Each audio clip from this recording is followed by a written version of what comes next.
Cuando un motor tenga que reemplazarse, el motor de reemplazo debe ser el adecuado para el trabajo. Probablemente ello será estipulado por un ingeniero de planta. Pero él puede que solo le indique el tipo de motor y los caballos de fuerza en vez de una marca o modelo en particular. A usted le toca entonces asegurar que el motor de reemplazo es el adecuado. Debe tener todas las características necesarias de potencia para manejar la carga. También tiene que poder funcionar con la energía eléctrica disponible. Deberá ser tan resistente en todos los aspectos como el motor reemplazado y tener el mismo tipo de construcción para que pueda realizar el trabajo sin fundirse.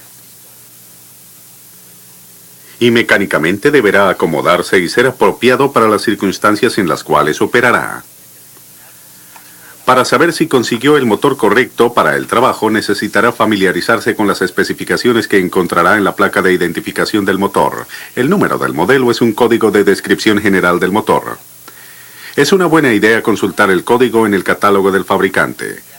Allí puede haber mayor información sobre el número del modelo que no aparece en la placa. Los números de almacén o catálogo identifican motores particulares. Si usted puede equiparar un motor nuevo con uno viejo por número de almacén o catálogo, deberán ser idénticos en todo aspecto. La primera de las especificaciones de potencia es el caballaje o horsepower. Un motor de reemplazo ha de producir caballaje correcto.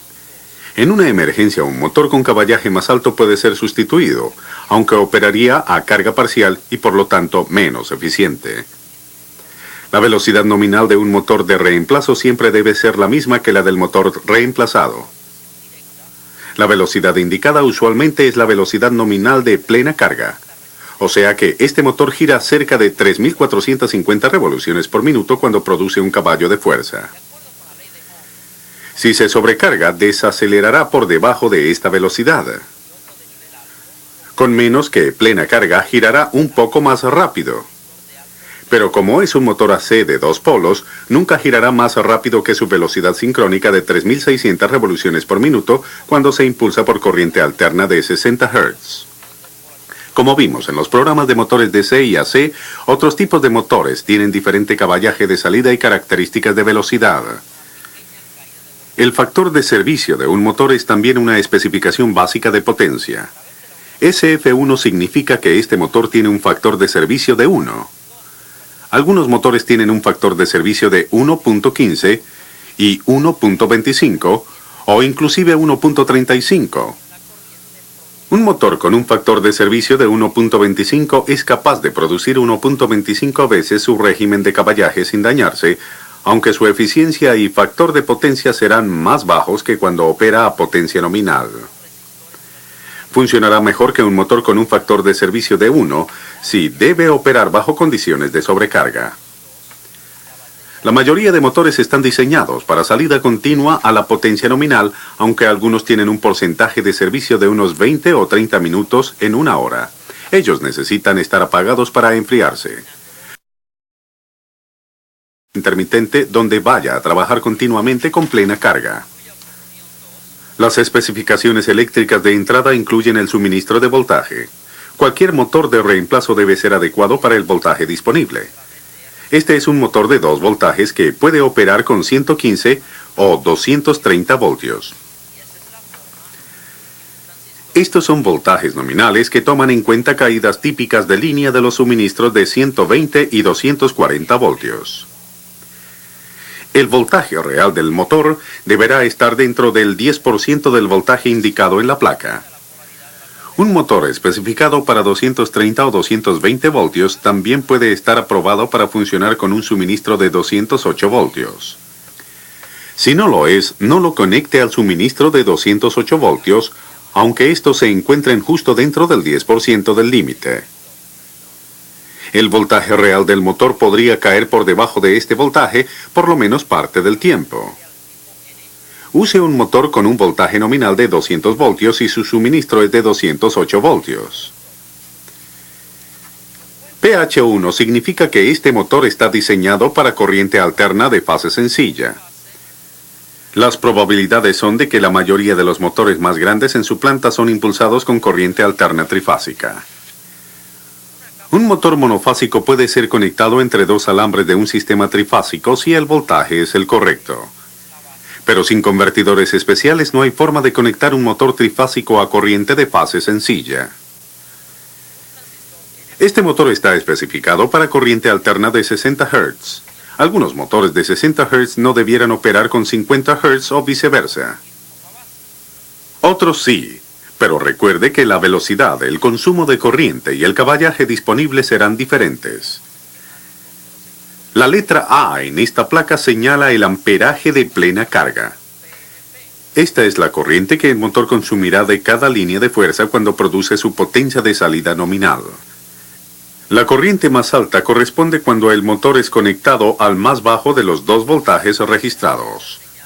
Si un motor de reemplazo consume menos corriente que el anterior, puede ser uno de los modelos nuevos de alta eficiencia. La placa probablemente lo indicará en alguna parte o puede ser uno de los datos que está codificado en el número del modelo. El amperaje de plena carga o FLA determina la protección de sobrecarga necesaria.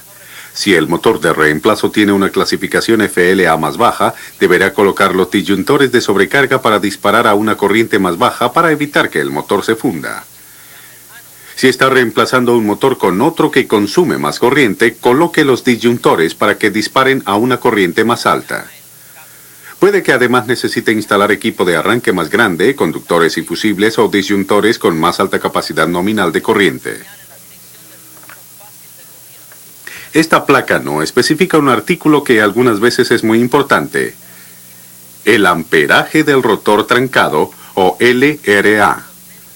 O sea, la corriente que consumirá un motor durante el arranque y cuando esté atascado o parado. El LRA probablemente sea de 2,5 a 10 veces la corriente de plena carga. Los disyuntores o fusibles deberán poder manejar dicha corriente. La placa, no obstante, registra una letra de código H. En la tabla de códigos en su guía de estudio encontrará que un motor de código H consumirá de 6.3 a 7.1 kilovoltios amperios por caballo de fuerza en la parada o en el arranque. Para calcular el LRA, multiplique el alcance de la letra de código por el caballaje y divida por el suministro de voltaje en kilovoltios. Supongamos que el motor está conectado a 115 voltios, que es .115 kilovoltios. Como este es un motor de 1 caballo, el LRA está entre 6.3 y 7.1 multiplicado por 1 y dividido por .115. En otras palabras, el LRA será entre 55 y 62 amperios. Casi 5 veces los amperios de plena carga para este motor, 12.5 amperios. Un motor de reemplazo con una letra de código más alta en el alfabeto que la original puede que haga explotar los fusibles o disparar los disyuntores, particularmente si tiene que arrancar una carga de inercia alta, la cual cobra velocidad lentamente. Ahora, aun cuando el motor es adecuado para la fuerza eléctrica disponible y es capaz de producir el caballaje y la velocidad debida, no durará mucho si no está fabricado para las condiciones en que opera. La temperatura de operación es de particular importancia. El dato ambiente 40 señala que este motor no debe funcionar en un ambiente más caliente de 40 grados Celsius o 104 grados Fahrenheit. Un motor de reemplazo no debe tener una clasificación menor de temperatura ambiente que el motor reemplazado. Cualquier motor en operación es mucho más caliente internamente que la temperatura ambiente que lo rodea. El aislamiento de los alambres debe soportar el calor. La mayoría de las placas ahora incluyen especificaciones sobre la clase de aislamiento del motor. Este motor de clase B puede funcionar continuamente a una temperatura interna tan alta como 130 grados Celsius o 266 grados Fahrenheit, sin daño al aislamiento.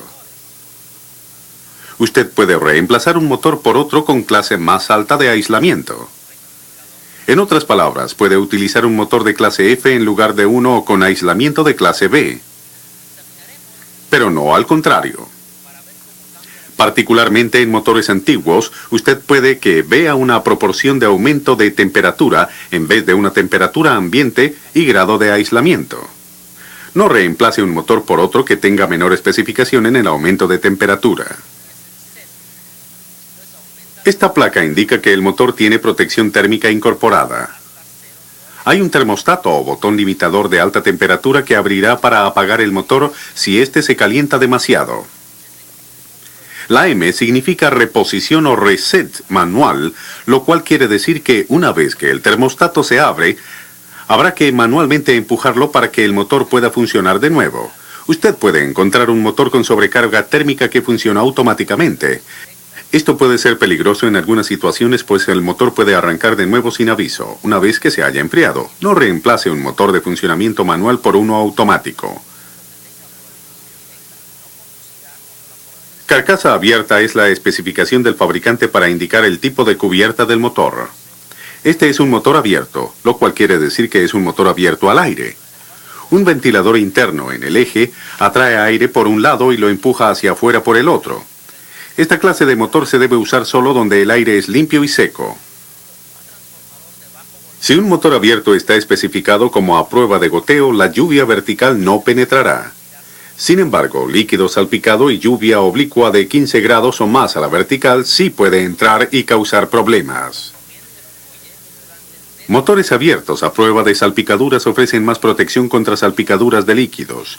No reemplace un motor a prueba de salpicaduras por uno abierto a prueba de goteo o de propósito general, a menos que esté protegido de alguna otra forma. En ambientes sucios o húmedos, un modelo totalmente cerrado debe ser usado. Existen varios tipos. Este es uno totalmente cerrado, enfriado por ventilador. En vez de empujar aire a través del motor, el ventilador sopla aire sobre la parte exterior de la carcasa del motor. Sin el ventilador, un motor totalmente cerrado no se ventila y depende de la convección del aire para retirar el calor de la carcasa. Estas carcasas a menudo tienen canales o aletas en el exterior para incrementar la transferencia de calor.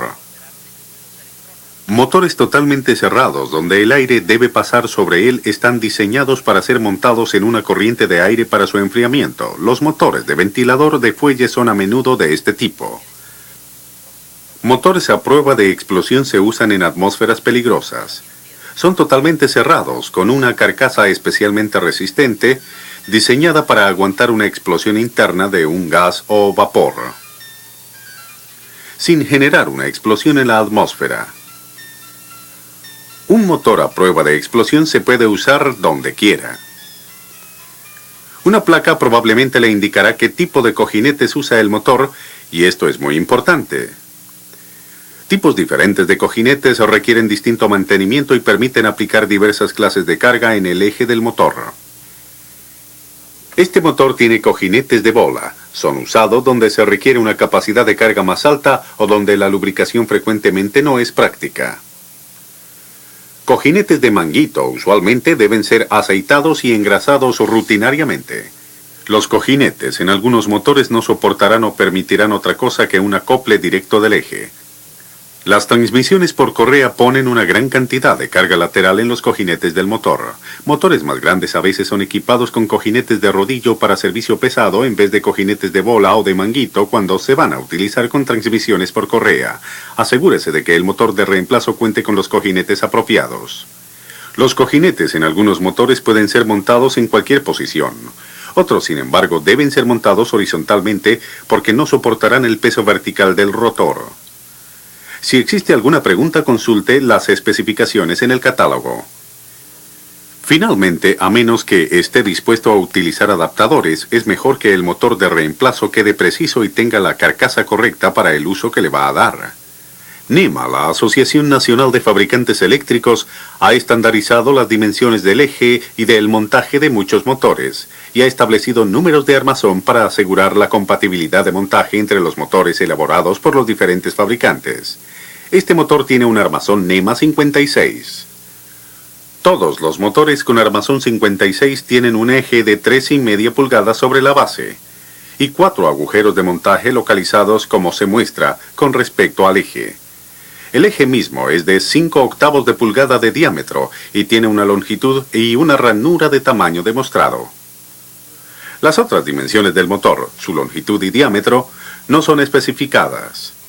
Muchos motores pequeños de todas clases, monofásicos, trifásicos y DC, tienen armazón 56. La mayoría de ellos cuentan con un caballo de fuerza o menos. Motores más grandes tienen números de armazón NEMA más altos. Las letras que siguen la medida básica del armazón proveen mayor información. T se refiere al nuevo estándar NEMA adoptado en 1964. El estándar anterior cuenta con una U después del número de armazón. C quiere decir que el motor es adecuado para montarlo directamente a un componente. Puede o no tener un soporte de pie. Los motores de cara C son muy comunes en muchos tamaños de armazón. Otros ejes especiales, bridas de montaje o dimensiones son indicados por otras letras. Z quiere decir que el eje de alguna manera no es estándar. En este caso significa que es un eje de doble terminal. Su guía de estudio contiene una lista explicativa de lo que significan las otras letras. Bien, una placa puede darle una gran cantidad de información sobre un motor, pero a menudo omite algo muy fundamental. Usted sabe que este es un motor AC monofásico, pero ¿qué tipo de motor AC monofásico es? ¿Es un motor de polos sombreados, de fase dividida, de repulsión-inducción, de capacitor de arranque, capacitor de marcha, universal o sincrónico? Las características de operación de estos tipos de motores son bastante diferentes. El capacitor sencillo en la parte superior de este motor lo identifica como un motor de inducción de capacitor de arranque común. Usted debe conocer sus motores y nunca reemplazar un tipo por otro. Como los motores AC monofásicos, los trifásicos pueden ser de varios tipos. La placa claramente identificará los tipos menos comunes, como aquellos de rotor devanado. Los motores trifásicos de inducción estándar vienen en 4 diseños NEMA: A, B, C y D, con diferentes curvas de torsión y corriente. Los motores DC también vienen en diferentes tipos. Un motor devanado en derivación tiene características de operación radicalmente diferentes a los motores en serie, compuestos o de imán permanente. No reemplace un tipo por el otro. A menudo los motores DC son equiparados con sus controles y deben ser reemplazados con el mismo motor del mismo fabricante para que trabajen bien. Ahora, una vez esté seguro de que el motor de reemplazo es el correcto, necesita instalarlo correctamente. Asegúrese de que el circuito de potencia esté cerrado y bloqueado antes de tocar cualquier cable. Conectar las líneas de energía al motor apropiadamente es crítico. Una adecuada conexión a tierra, ya sea por medio de un alambre a tierra o por el conducto, es muy importante para la seguridad. Usualmente hay un diagrama en la placa o en el tablero de terminales que especifica las conexiones para diferentes voltajes, velocidades y dirección de rotación. Asegúrese de aislar las puntas de los alambres sin utilización. Estos probablemente tendrán voltaje cuando el motor esté prendido y no deben hacer corto con el armazón o uno con otro. Revise cuidadosamente sus conexiones y asegúrese de que el motor gira en la dirección correcta antes de conectarlo a una carga que podría ser perjudicada por una rotación contraria. Siga el procedimiento de alineación adecuado para evitar vibraciones y cargas excesivas en los cojinetes del motor. Cerciórese de que la carga no aplique presión longitudinal al eje del motor y de que el rotor operará en la mitad de su juego longitudinal. Los motores deben ser atornillados a algo sólido. Las fallas en los cojinetes y en el aislamiento se presentan más pronto en motores que vibran o que se sacuden. Utilice tornillos adecuados y ajústelos correctamente. Las correas de transmisión deben estar debidamente alineadas. Mantenga las poleas acanaladas tan cerca del motor como sea posible sin que interfieran con el juego longitudinal del eje. Si es necesario, reajuste los disyuntores de sobrecarga para el motor nuevo y entonces anote la corriente en la línea y el voltaje al motor durante el arranque y luego cuando esté funcionando bajo su carga normal. Deje que el motor opere lo suficiente para asegurarse que los interruptores de circuito o las sobrecargas no se disparen y que no se esté recalentando. Si usted ha instalado el motor correcto para el trabajo y ha hecho su trabajo debidamente, las probabilidades son excelentes de que el motor nuevo durará mucho tiempo. Por tanto, asegúrese de que la aplicación y el motor que usted está instalando corresponda.